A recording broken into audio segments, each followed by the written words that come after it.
Welcome back, all of you Regs and all of you Shinies, to the most mediocre podcast in the Star Wars universe, the 1313 Podcast. I'm Jackson. I'm Tommy. And thank you so much for joining us today. Just a quick reminder, if you want to talk to some amazing people all the time, every single day about Star Wars, please consider joining our Discord. We also have a Twitter, well, an X now, an Instagram, a Twitch, and if you want to help support us financially, we have a Patreon and channel memberships too.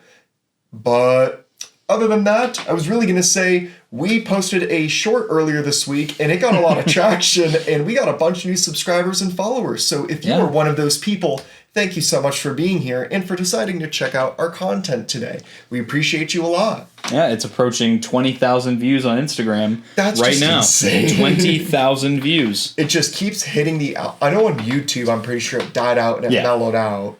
TikTok, it kind of did the same. I'm surprised it's still kind of hitting the algorithm for a decent amount of time there, but... It is weird because when it hits all the algorithms hit differently. Like TikTok takes a couple hours, YouTube goes like right away. Yes. And then Instagram, it kind of takes a couple days and then it starts to ramp up. Yeah. But you also get like waves of like people that comment because it's like, at first it's like real people commenting. And then after the first like day, it's all people using like burner accounts and like troll accounts that are just like commenting different kinds of stuff. But if you want to go check out that Tommy made a short. Clip, we did a short and we talked about our opinions and we were very honest and it was just funny because it's what we've been saying for the past few months and we just put it in a short form content video. Yeah. And it hit so many people instantly and so many people were just outraged and calling us shills, which was hilarious. Yeah, if you want to check out some of me and Jackson's best replies to some of those trolling comments, you should go check out our Discord. Yeah, we had a lot of fun with that. But other than this amazing funny short that we did, Tommy, did you do anything interesting or fun this week? I got a washer and dryer this week. For here? I did. I bought a washer and dryer. Jen and I found a crazy deal for Martin Luther King Jr. Day. They were doing a sale. Martin Luther King Jr. Day deals. They spat on that man's grave with that, dude. Holy cow. Lowe's was doing a sale on washers and dryers. And so we got a really good deal for both. And those got delivered the other day. So I can finally do laundry without having to set aside 4 hours of my day to either go to my parents' house or go to a laundromat. So it's great. That's just crazy, dude. That was my big thing this week. What about yourself? I guess my only big thing, I started back at school, but other than that, I did my initial strapping with Commander Blythe for my 5's armor. By the time that this video goes up, I will have 1 week to finish the armor in time for our local honors game. So the crunch time is now, the crunch time is real. Tomorrow, so 2 days of when this podcast will have come up, I guess. We're kind of splitting up the paint jobs. There's only really a couple pieces really even need to paint, which isn't a huge deal. Yeah. It's just a lot of weathering too here and there, but then it should be good. So I'm really hoping to make it. I will stay up late every single night next week. If it means getting it done, I will troop as 5's at this convention. I'm just determined. I feel bad texting your dad all the time about this and be like, I have this and this done. What do we need to do next? Can I do anything? Just because it's just this close. Trust me, he does not care at all. He does not care. Oh, okay. No. This is one of his favorite things to do, so he gets a kick out of it. That's fair. So, I mean, as far as Star Wars goes this week, we're still in this kind of weird drought right now where Lucasfilm has been kind of rearranging. We had the big announcement a couple weeks ago. Was it last week even about the Mando movie? Yeah, it was the Mando movie. Week. And this kind of got drowned out by the Mando movie, in my opinion. There was a little interview that I caught. I don't remember the source, but it was with Diego Luna, who plays Cassian Andor. He said he has to do 2 more weeks of filming for the Andor Season 2 shooting. So I guess it's not done. So that info that we got from Dave Chapman at a convention a couple weeks ago must have been incorrect, or there was some kind of last minute, thing that was written into the script or something, going on last minute behind closed doors that they need Diego Luna to go back. So that probably confirms that Andor 100% will not come out until either end of this year or beginning of 2025. I would say. Yeah, so I mean, it's kind of what we expected to anyway. Andor wasn't really projected to be in the list of shows for this year too, so it takes a while anyway to produce this and edit it and yada yada, but like, that's crazy. It's 2 weeks until wrap at this point. I can't believe how fast this was developed, just because for some people, Andor is a very polarizing subject, because people will say it's the revival of Star Wars content, and then you have people online that are like, you actually believed Andor was good and it was the revival of Star Wars content? So it is what it is. Take it for what you will. It's a certain genre. If you're not really a fan of the genre and you like other things Star Wars, it just simply is what it is. So Jen and I actually this past week we finished our watch through of Rebels. Yes. And now we're on Andor. We've already watched the first 2 episodes. Sweet. And as we're watching it, I was sitting there and kind of remembering when we were podcasting about Andor, and kind of the same thing we talked about in our year in review episode we did a few weeks back. I remember Andor was really polarizing when it came out. I remember seeing so many people saying that Andor was boring, it sucked, it didn't feel like Star Wars. You had huge content creators saying the same. And then I don't know when it happened, but all of a sudden in the last year, Andor is now this huge phenomenon, and it's the biggest thing that Star Wars has ever done, and the most impactful thing that Disney Star Wars has ever made. I don't know when that narrative flopped. I don't understand. I mean, I think Andor is a great show. I don't think it's the best Star Wars show that Disney has released, but it's like, I don't know when that public perception changed so like it did a whole 180. Yeah. So, I mean, I'm glad at least it did a 180, so people at least just maybe had to let it cook a little longer for them to like it. But, yeah, it's a great show, so happy it's getting a season 2. For sure. Hopefully it won't... That was my biggest thing, too, is that I was a little bit like, about Bad Batch, just because season 2 had such a bad response, in my opinion. Yeah, and now the next season is the last season. Yeah. So now I'm like, crap, like, is that maybe why it is the last season? So Well, I don't know, though, because now I see a lot of people say they like the Bad Batch, or that they think it's just okay, rather than saying they hate it. So I don't know when everybody's opinions changed on all these shows lately, but yeah, that's our little thing. That's really the only thing that I've seen Star Wars wise this week. But we have an interview to talk about. Sorry, because you were only talking about your dad. I was texting your dad, and then he just tried calling me. So I was like, crap, I can't take this call. I'm in the middle of a shoot. But yeah, so there was, again, this was kind of drowned out last week, and it was honestly going to be one of my original suggestions for a topic. Probably came out a week and a half ago now-ish, I would say.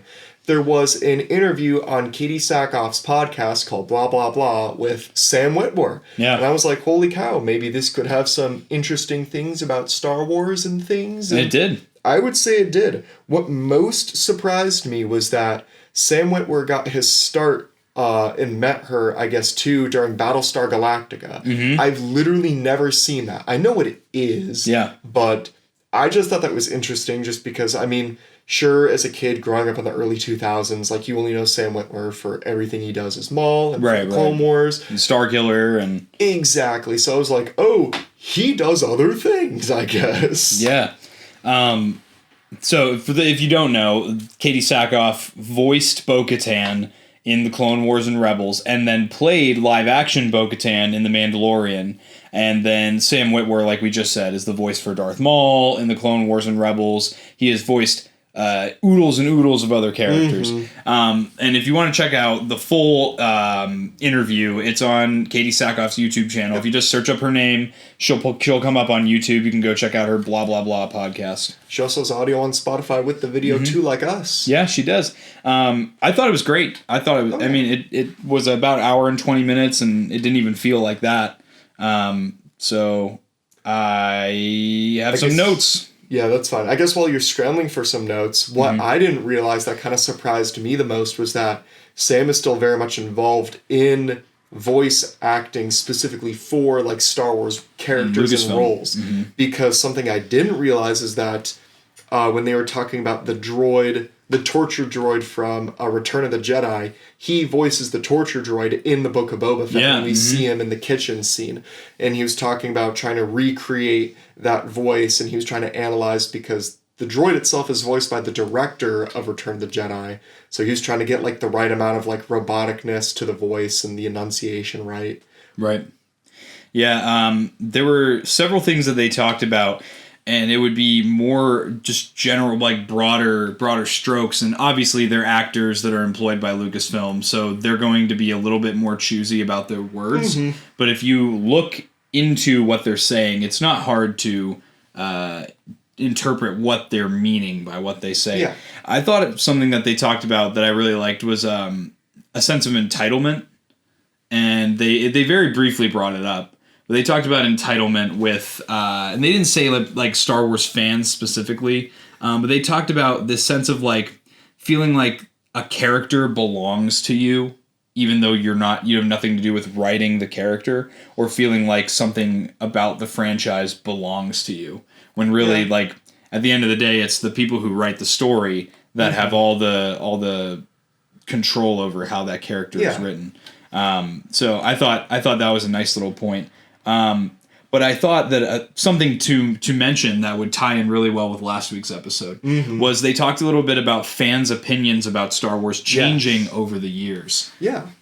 Yeah, at least from that, what kind of made me chuckle a little bit too is that when they were talking, Katee Sackhoff was mentioning how her character in the latest season of The Mandalorian had a very big role. Yeah. And was supposed to do a lot, and she was worried the entire shoot that fans weren't going to take it so well, and she was just under a lot of stress. And Sam kind of commented too to be like, yeah, the fans always have the first say about what you did wrong.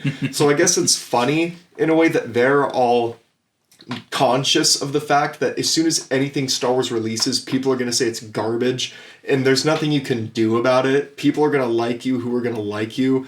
People who don't aren't going to, but still, I thought it was something that they know Star Wars is like the most critiqued thing ever, I would say. It was almost like a moment of breaking the fourth wall. Yes. 100%. It was like the things that we have talked about so many times on our show, knowing that the major actors in Star Wars not only are conscious of it, but have an opinion on it. Mm-hmm. Like, and that they share our opinion on it. Yeah. I think that made me feel really validated in the things that we said specifically on last week's podcast. Oh, 100%. You know, specifically the point where they acknowledge that there's a group of fans who are going to hate what you did and how you performed no matter what, and just acknowledging that helps them to ease their conscience about their performance in these TV shows. I mean, the part of that too was Sam Witwer talking about briefly how people were dumping on the Clone Wars when it was coming out, and that like big wig producers in Hollywood and like fans and things like that would come up to them and talk about this stupid little show they're doing, and George Lucas has lost his mind and blah blah blah. And hearing that from them really made me realize, like, I mean, I know several times recently we've talked about the revolving door, and it just really for me validated the whole the revolving door argument. You know, we have so many times in the Star Wars fandom where something new comes out and people are so harsh on it when it comes out, and then over time people's opinions mellow out. Exactly. And to know that even happened with like the Clone Wars is ridiculous. That was interesting. I mean, because again, Star Wars is for kids, and the trends certainly show that as soon as the young generation has a voice, it changes. Yeah. What I really liked too is how he was mentioning how the gentleman who plays Proxy in The Force Unleashed David Collins was the same person who helped develop Republic Commando and a bunch of the other like video games, and he was saying when Republic Commando came out, people were talking about how it was a huge flop, it didn't sell well, and now he says now the sales for it are like really high, even though it was a game that came out in it was the early 2000s, I'm pretty sure is when it came out. Right around Attack of the Clones. Yeah, and now he says you can't go to a single convention without seeing a person dressed as a clone commando, whether it's from that game or it's just the clone commando like armor itself as white or custom design. And again, that very much speaks to the fact that like it's the kids that are growing up with Star Wars that love it and cherish it. And as they grow up, they get their own voice and they can start to do things to back that up. But yeah, again, especially with the Clone Wars, seeing how much people hated it in Hollywood, it's like, dang, but who isn't going to hate Star Wars, I guess? I think we're a perfect example of that. I mean, we are to the point with characters from the Clone Wars that we have gone to such great lengths to join the 501st Legion and make our own costumes to wear. Yes. Of some of our favorite clone troopers. Mm-hmm. Yourself with Fives, myself with ARC Trooper Blitz. And just to think that because even when I was a kid, and it kind of is like, I wish I could go back to that sometimes. Because when I was a kid, I had no idea about the backlash that the prequels or the Clone Wars was receiving, because I wasn't exposed to the internet. We grew up right before the internet became like super mega mainstream, and there were like everyone had a Discord and a YouTube channel. Yeah, like before, like everyone had a Facebook group and a forum to talk in. It was like we grew up right in that little sweet spot, and so almost like being like blissfully ignorant in a way. Yeah. And just enjoying the content. I never thought that it was like a stupid, goofy cartoon. To me, like that was the Clone Wars was my life when I was like it was kid. Peak, and it still is in our opinion, but yeah, it still is. And I think that's a big point to point out. I mean, our clip from last week's podcast, if I'm going to bring that up, I saw several comments on that. You know, because one of the arguments we made last week was the prequels were hated on when they came out. Yes. And there are many valid criticisms of the prequel trilogy. Oh, 100%. Just like there are many valid criticisms of the sequel trilogy. And the OT. You know, just because we say that there are criticisms of the prequel trilogy doesn't mean that we hate the prequel trilogy and we love the sequel trilogy. That's something that people just jump to conclusions to. What I saw a lot of comments on was very young people who grew up after the prequels had already come out, saying the prequels there's no valid criticism of the prequels. They're good movies. No one ever hated the prequels. No one did. And it's like, it's crazy to me, you know, that complete difference of perspective, you know, and almost like ignorance of truth. You know, I think that's something we deal with beyond Star Wars, though, is people deny reality so that reality can be whatever I want it to be, kind of a situation. Yeah, so their opinion can make sense, and it's kind of crazy, actually. Yeah, but it is what it is. I didn't know Sam Witwer dropped out of Juilliard, which I thought was interesting because I don't know anybody else in Star Wars who has attended there. I'm assuming that there has been, but the only one that I know of is Adam Driver. But even besides him, I thought it was interesting when he was talking about how the school is also very much made for you to perform like theater. For theater. And not really like on like a movie or a TV show. And that in these high societal stuff, it's looked down upon. If you're in a movie or a TV show, you better be in opera. I mean, that's very much how Ian McDermott was when we saw him at ICCC. Because that's all he's really loved is theater, but that's also his passion, so I'm cutting the dude some slack on that. That's also like a really British thing, though, because like... Oh, exactly. He was literally geeking about how he's going to go play in Hamlet like later that year, and I was like, okay, dude, I read through Hamlet once in high school and I hated it. I was like, Ewan McGregor, Andrew Garfield, like all those guys have done theater. Oh, exactly. You know, musicals and everything like that. But what I also didn't realize, too, in the moment was he was talking about how he did the voice of the torture droid in Book of Boba. Yeah. How he kind of, like, specializes a bit more in, like, voice stuff, too. Yeah. And that's how he's been able to do a lot for Star Wars, and I guess other projects as well. Did you catch that he alluded to he's in some upcoming Star Wars projects? He did allude to that, and I was like, woo! And then he was like, NDA. Yeah. And then he almost made a comment about a project that he's going to be in, like a specific project. Mm-hmm. And, I mean, obviously, we don't know to what extent he is going to be in these upcoming projects. But to know that he's involved enough to have to sign an NDA, I think that just goes to show, you know? It's just always a pleasant surprise when he's in something. It was awesome to see that he was the voice of Marok, and it's crazy to think that he's Emperor Palpatine in the Bad Batch and all the other animated stuff. He can still kick it any day with Maul, which is crazy. But dude is just really, really talented at these like deep, dark character voices. Yeah. There was another thing too that really caught my attention when I was listening to him and Katee Sackhoff talk, and that was the way that they talked about Lucasfilm. Mm-hmm. They obviously Lucasfilm is an employer for them, so obviously they're not going to talk badly on Lucasfilm. But I think that what they were coming from was from a place of respect. Mm-hmm. And especially a guy like Sam Witwer, who is a huge fan of Star Wars. And same with Katee Sackhoff. These are people who have watched everything. Like, they don't just come on, do their job, like, you know, say their lines and leave. They actually know Star Wars. I mean, we've heard stories about Sam Witwer correcting Dave Filoni on the set of the Clone Wars, you know, for recording sessions. Mm-hmm. And these people know what they're talking about. And to hear them talk highly about the people at Lucasfilm and say nice things about them, it speaks volumes to me about just how much, you know, aside from the narratives that we see online all the time, you know, it confirms that Lucasfilm does actually care. Mm-hmm. The people that work there do actually genuinely care about this franchise and what's to come. Yeah, that was definitely a unique take to see from their perspective as well, as very well-employed employees of Lucasfilm and Disney, to see them work with the Star Wars team. But again, it just shows that Star Wars has always been in good hands and will continue to be, because the people working on it are the fans. Right. And it also just helps because, again, it also is nice to hear actors that have been in recent stuff say nice things, you know, because we've had so much drama with actors and writers and directors, and all you ever hear about is the drama.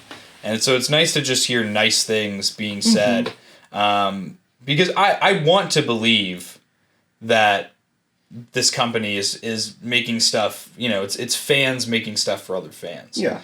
And I just hate, it's so discouraging to always see negative when it comes to Star Wars. Again, it's a very vocal minority that talks so negatively. They're very outspoken about it. But it's just nice to see more of a positive take on the company that's making the content. Yeah. Something that actually kind of shocked me in in their episode, because it was kind of like a total like fact check, something I didn't know, and something I feel like we've mentioned on the podcast a few times, is that we've always talked about like Katee Sackhoff is supposed to be Bo-Katan, that's who it's modeled after the entire time, and that's why she does the voice. But that isn't the truth, I guess. They talked about how Bo-Katan is modeled after Dave Filoni's wife. Yeah. And Katee Sackhoff just so happens to almost look like that version of her. Yeah. So that's why she plays her in the TV show. And then, I mean, she is the voice in the Clone Wars already, but still, I was like, what? That blew me away for sure, because I was like, now I look like an idiot, and thousands of people will fact check me one day as soon as they find where we said that in an episode, but still. I did like when they were talking about, specifically about Dave. It's always, whenever I hear or watch something that Dave Filoni's in, it's always like super entertaining, because he just has a certain way about the way he talks about Star Wars. It's so much more intelligent than I could ever talk about Star Wars, or anyone I know could ever talk about this franchise. And it's because he learned directly from George Lucas everything there is to know. He just has such an enlightened perspective on the franchise. And I love hearing people talk about the franchise, you know? It's dude's the guru. And then his whole Tree of Trust thing. Have you seen that original interview? No, I haven't. So in the interview, Sam Witwer kind of talks about Dave Filoni, and the Tree of Trust, and the branch falls off, and well, that was at Star Wars Celebration when they did their Clone Wars panel 2 years ago. I think it might have been. Okay. At Anaheim was the last one. Yeah, they did. Dave Filoni was doing. There's a Clone Wars panel, and he's like just going on and on about like well, you're keeping it a secret, and I couldn't tell you. I think he was talking to Ashley Eckstein. He's like, I didn't tell you because, the tree of trust and someone. Yeah, man, it is nice though, because I see a lot of negative stuff about Dave Filoni recently, which kind of blows me away, because I feel like Dave Filoni was like, in people's eyes, the savior of Star Wars for a little while there, and then some people not with mid-Ahsoka. No, mid-Ahsoka apparently. Mid-Ahsoka. Some people didn't like Ahsoka, and then all of a sudden Dave Filoni is like the worst man to ever touch Star Wars. And I think that people need to get past what they think Star Wars should be. Mm-hmm. Because at the end of the day, Dave Filoni learned Star Wars from George Lucas. Mm-hmm. Dave Filoni is making Star Wars how Star Wars is meant to be made. And whether you like that or not is irrelevant. Dave Filoni is telling the story as it was meant to be told. He knows the Force better than anybody. I see, for example, there's a lot of discourse going around about Sabine tapping into the Force in the Ahsoka series, and how is she just able to Force push somebody without any training whatsoever? And then it's like, this whole thing was explained to you throughout this whole show, and in other shows too. Oh, 100%. There are people who are naturally talented with the Force, but there are other people that who tap into it over time, and it's when you need the Force will tap in, and it's the Force. It's Freddie Prinze Jr. said in his famous rant that he did on a podcast years ago. The Force dictates who will win and who will lose. Yes. It's all predetermined. Mm-hmm. It's not like power levels or who's got more lightsaber skills and things like that. And I understand the frustration there. Yeah. Because it can get really convoluted when you have things like, Darth Revan or Starkiller or even Cal Kestis, these people with just these ridiculous Force abilities. And then you have this where it's like the Star Wars movies and shows they treat the Force completely different, because it's not. I just watched the Rebels finale. Yeah, the Force is not a weapon to be used in the video games. Oftentimes, you're using it as a weapon. Mm-hmm. That's the whole point. It's a video game. That's what you're supposed to do in a video game. It makes it more exciting. But Star Wars, the Jedi specifically, they do not use the Force as a weapon. The Force helps them. It's a tool that guides them. And Ezra says that to Palpatine in the finale of Rebels, and I forgot about that line. Mm-hmm. And I think a lot of fans need to hear that again. I think Dave Filoni is just gonna, and especially where he's at now at Lucasfilm, his new position, I think he's just gonna take this franchise to places it's never been before. Yeah. Yeah, definitely good things ahead for Star Wars. I can't really think of anything else that was. I was trying to think of some other bits from the interview that were interesting. They did mention at one point that, kind of going back to Bo-Katan, that her helmet with the wing doesn't fit right. But Dave Filoni just so happened to have a replica helmet that was made for his wife in his office. So he grabbed that. They used that in the scene, and then they just CG rendered it as the Bo-Katan helmet, and that's so. It's always funny to see what were little things maybe during shooting that we won't ever get to see, because they don't really do outtakes anymore. I guess blooper reels or stuff. I mean, at least we're getting, for The Mandalorian consistently, we've had the behind the scenes, the making of, but we're not really getting that for some of the other shows. And I really wish we did, because I like that kind of a look at it, because it makes it more personal. Right. There was one thing here. How Sam Witwer got the job as Starkiller. Did you catch that little anecdote?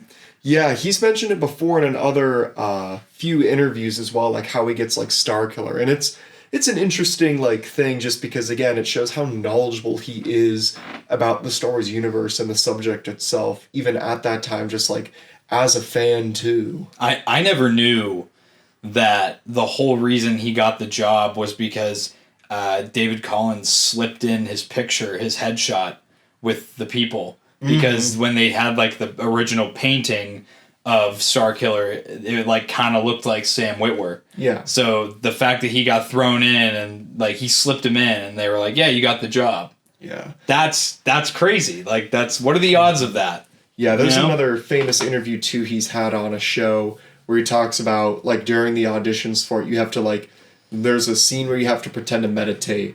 So like everybody else who was auditioning was doing like, standard Jedi meditation. But for him, he describes like white knuckling it and like being uncomfortable. And that's when the directors ask him, they're like, well, why are you doing that? And he's like, well, the character is supposed to be a Sith and therefore he doesn't know how to meditate. And that's why they connect the dots and they're like, this guy might be onto something. And that is a scene that is still in the game too. I actually just beat The Force Unleashed again like 2 weeks ago on the Switch. It was so much fun. Absolutely loved it. How does it play on the Switch? It plays really, really good on the Switch. I have the Switch Lite just because I believe that if I wanted to play something on a big screen TV, I would buy it on my Xbox. True. But it was exactly like the Wii version. If you have the Switch with the Joy-Cons that come off, you can swing them like the lightsabers, like how you could the Wii remote. That's awesome. Which is pretty neat. But it was fun. My most favorite part too is the cheat codes because I remembered putting those all in with Jacob and getting like all the outfits and the abilities. Yeah. I put in everything except God mode just because I believe in boosting my stats a crazy level but not being invincible, because if you're invincible, what's the point of the game even at that point? So I put in everything and I played in his like dark side outfit. I want to play the alternate ending to The Force Unleashed where you do become the Emperor's like next apprentice, but that's on PlayStation and it's also locked behind PlayStation's subscription service to games, which is such a shame. Really? Because I used to always watch the clips of that online of like Starkiller kills like Ben Kenobi and Leia and Luke and all these big characters and you're like, whoa! But yeah. And it's stuck behind a paywall. Stuck behind a paywall, unfortunately, mid-station. Actually, crap, did you see the thing that was sent in the Instagram earlier about the next Star Wars game in development? Oh, yes, I did. It was discussing the next Star Wars game, The Mandalorian series, but it wasn't.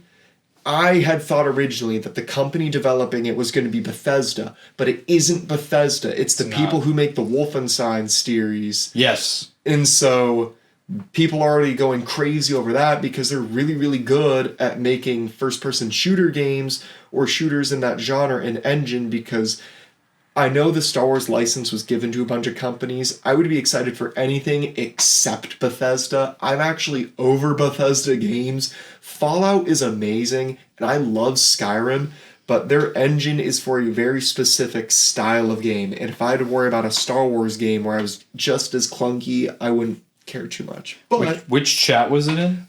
It was in Battlefront 2, I'm pretty sure, is where we put it. Yeah. Yeah, okay, yeah, that was discussing the development of it because we had some quote-unquote leaked images of the game or of things in the game. Take that with a grain of salt because we don't know, because it was an anonymous leaker. So it could be true, could be not true. ID Software, known for the Doom franchise. Series was their other big one too that I was forgetting. Yeah. But that's really, really hype. I'm excited for that. I would love to see another Star Wars game in this year come out. No, aren't we getting Outlaws? Maybe.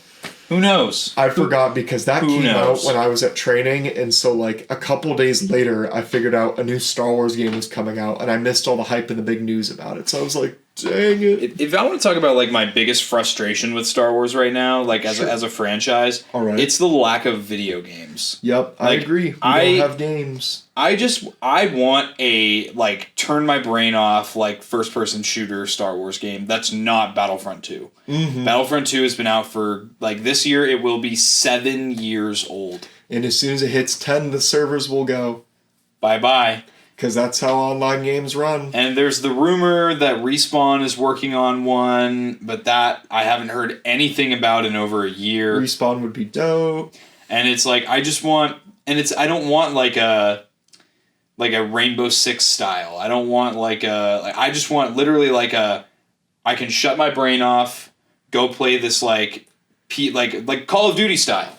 You should, like play Jedi Survivor on your new Xbox that you have. I will, but that's what I mean though. That's like a story game. That's like a single. I want like a game that I can just get on with my friends, like we do with Battlefront. Mm-hmm. We can get on. We don't have to be super like locked in when we play. We just have to. Yeah. We can just like BS with each other and just have a good time. But I can also like level up and like get different guns and customize my character. Like those were always my favorite kind of games. Just like an MMORPG. Yeah, like an FPS game or like an MMO or just, something you can just kind of, even like a free roam game, like a multiplayer free roam. Yeah, I think that could be a fun idea. I think that's honestly just my biggest frustration. I just want like a new game to play. Yeah, I felt like for the past 5 years, almost to a decade, the market has really suffered in just good, fun single-player games because, I mean, like you said, when you get online, you want to play with your friends. So every game is catered towards that. So I feel like we've seen a very sharp decline in single-player games,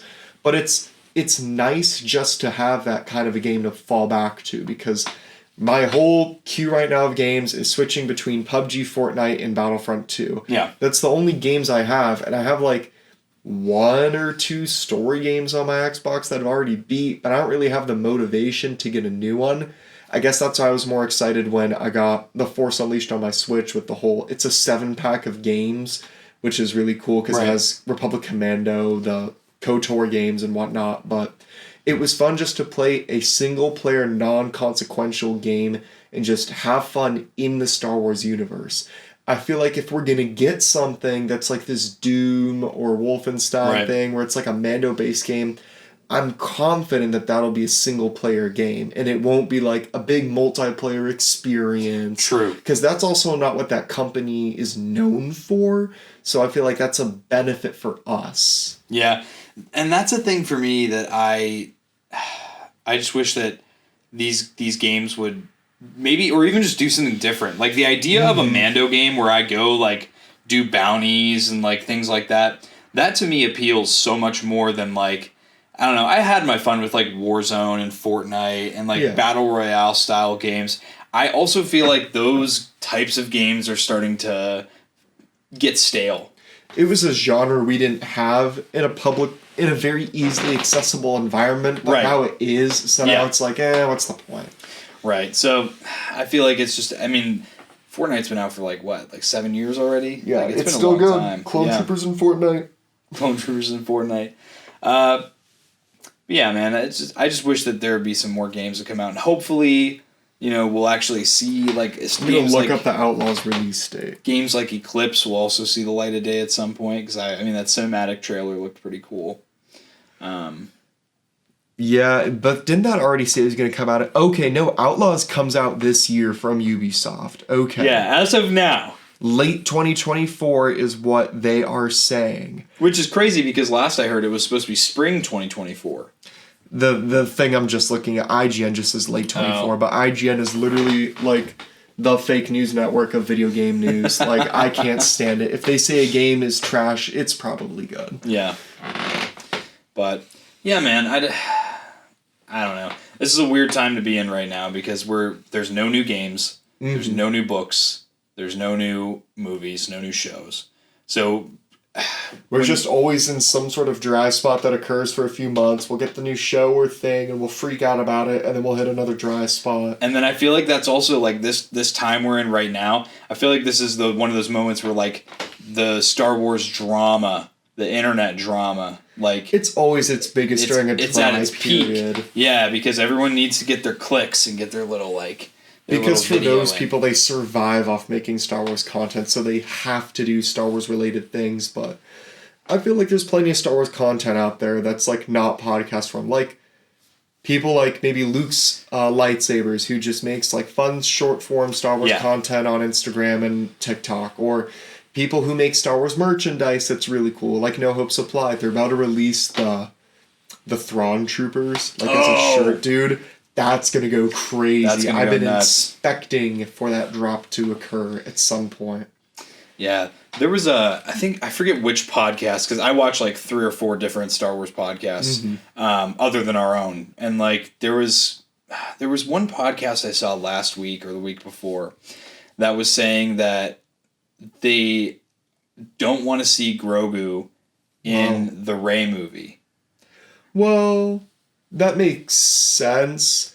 And I feel like, again, the biggest difficulty in Star Wars is releasing all these multi-trilogy based works that like flip-flop in the timeline. So then how do you explain to somebody that this character isn't in it when they're in it later? So I feel like Grogu is a little bit of an unrealistic expectation for what the Rey movie could be. I feel like he'll definitely be in the Mando movie for sure. But I would speculate that the Rey movie is going to do something completely different from what we've seen before. And that could be the fun, unique part, is what occurs after, I guess, the Empire's Fall and the New Republic now has to reform and realize that it was a corrupt form of government. Like, where does the galaxy go from there? I mean, it definitely won't explain where the galaxy goes from there. We'll see it lived in. But well, I know where it goes. Where does it go, tell me? It goes woke. And then it goes broke. Because that's what Star Wars does. According to, I don't know, everybody online who was commenting on our short. Neckbeard69420. Yeah, dude. And all the homies that call us soy boys. Shout out to the people who didn't use profanity in the chat. Thank you. We have children who watch. Dude, well, that was my favorite comment. That was something that was something I was gonna tell you before we started recording. But now that we're talking about it, I was looking at the numbers. I know we always talk about there's a vocal minority in the Star Wars community that thinks that they are representing every Star Wars fan, and they love to go out of their way and call everyone a fake fan, and they love to say they hate everything, and that they are defending the legacy of Star Wars. But I was looking at the number of people that went out of their way versus the number of people that just gave a like or just gave a repost or something like that. That proves that there are more people that like it than there are people that dislike. It's the same as I used to work retail with you guys. When you work retail and you're doing a sales job, you are in a position where it's a lot more difficult to get someone that's happy with their product to leave a review than it is someone who's unhappy with their product. Yeah. Because someone who's happy is that's the expectation, is they're going to get good service. So if they get the service they expect, they're either not going to say anything at all, or if you really, really push for it, or they're just really super, super happy about their experience, they're going to leave a review. But it's much more likely that someone who's unhappy or even remotely unhappy is going to make sure that they leave a negative review. Yeah, no, I 100% agree. Just because my phone was even blowing up too over the past few days of like, so-and-so's followed you on the podcast account. Like, a lot of people were just starting to follow us and like our reel that we put out. We got a bunch new subs, like how I mentioned before. Yeah. And even with stuff like that, when I see content I don't agree with, I just swipe away. I just don't see a point in commenting. Yeah. Because to me, commenting on anything on the internet is the equivalent of yelling at a cloud. If you comment on our YouTube videos and you're trying to talk to us, we will talk back to you like a normal person. Oh, there's that one dude that DM'd us today. Yeah, it was funny. Someone actually DM'd me when I was at work about the video because they're like, what's that Commander Cody statue you have in the back? And then what are those like mini clone troopers that you have in the back too? So there's enough life on this ice cube to fill a space cruiser. It's the Anakin coat. It's the Columbia Anakin coat. What's going on? How's it going? Sorry I didn't respond to your call. It's all good. All right, I'll stand by. All right, cool. That's Commander Bly, everybody. Commander Bly. Just burglarized my home. Broke into our house. I heard a bunch of steps. I was like, I'm pretty sure Jen doesn't stomp that loud. Yeah, but, kind of what we were saying before was kind of negative reviews and people. I think that's interesting about current Star Wars discourse is what was funny about what we were talking about was that it had nothing to do. We will be just talking about Star Wars, and what we're talking about has nothing to do with the sequel trilogy. Yeah. And then all of a sudden, all these no-name, and it is exactly what we said it was. It is men under the age of 30, and then you have a bunch of super old men that are so angry, and they just, every time they comment, they have to jump to the sequel trilogy. And what was crazy was that, when we're talking about Star Wars, never do we say that we that the sequels are without flaw, or because the sequels absolutely have their flaws, but so does every other part of Star Wars, and that's what I think people miss the boat on. People miss the boat on the parts of Star Wars that you're here to enjoy. And it's exactly like you said. If you're a fan, you're going to watch the content. Yeah. And I think you can probably speak to that better than anybody. If you don't like something, that doesn't mean some for everybody. Yes, there's something for everybody, and I think it's important for people to know to form their own opinion rather than just jump on the angry mob, and jump on the outrage train. Yeah. But yeah, I feel like we don't have much to say this week other than that. It's just if you're a Star Wars fan, just be a Star Wars fan. There is no reason to jump on all these soapboxes every time something comes out and it's like an us versus them, because there are plenty of people out there who hate the original trilogy, just as many as there are people who hate the prequels. There are certainly a lot of people who hate the sequel trilogy, but for every one of those people that makes sure to say something, there's 20 people that liked it and just don't care to say anything and add their take. Yeah, that's truth. It's also a point about echo chambers too. Yeah, that is factual. Mr. Lasher warned about that. He did.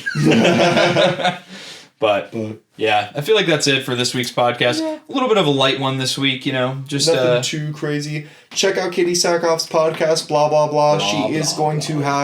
She has a lot more celebrities on it now that the writer's strike is over, and Correct. She can, because she had to postpone it for a period of time. She'll probably have more Star Wars peeps on there. I know. I was intrigued to see Sam Witwer, because that means he very well could be on Vanessa's show very, very soon if he's doing appearances and he's not too busy. So please, Sam, go on Vanessa's set and look at our candles and be like, who are those sexy gentlemen? My candle isn't there because it broke in the mail. Thank you, mail delivery person who treated our box like a soccer ball. I hate the mail system. Thank you, everybody, so much for watching today. We really do appreciate if you made it this far. Remember, if you want to chat with people on our Discord, please sure to join that. We have Instagram, an X account. Please support us financially if that is something that you would like to do through our channel memberships and our Patreon. And we will see you all next week with some hopefully more news. Goodbye. Woo! Hey, this is Vanessa Marshall. I play Hera Syndulla on Star Wars Rebels, and you're listening to the 1313 podcast. Dun dun dun dun dun dun. Dun dun dun dun dun dun dun dun dun dun dun. Dun dun dun dun dun dun dun. Dun dun dun dun dun. Dun dun dun dun dun dun dun. Dun dun dun dun dun. Dun dun dun dun dun dun dun. Hum da da hum da da hum dum dum da. Hum da da hum da da dum dum da dum da ba do ba do ba do ba do ba do ba dum ba ba dum ba dum ba do ba dum ba do ba dum dum. Hum da dum hum dum dum dum dum dum dum da dum hum da da hum dum da da. Hey, I'm da dum da dum da. Hum da dum da dum da dum da. Da da ba da dum dum da ba ba da ba da.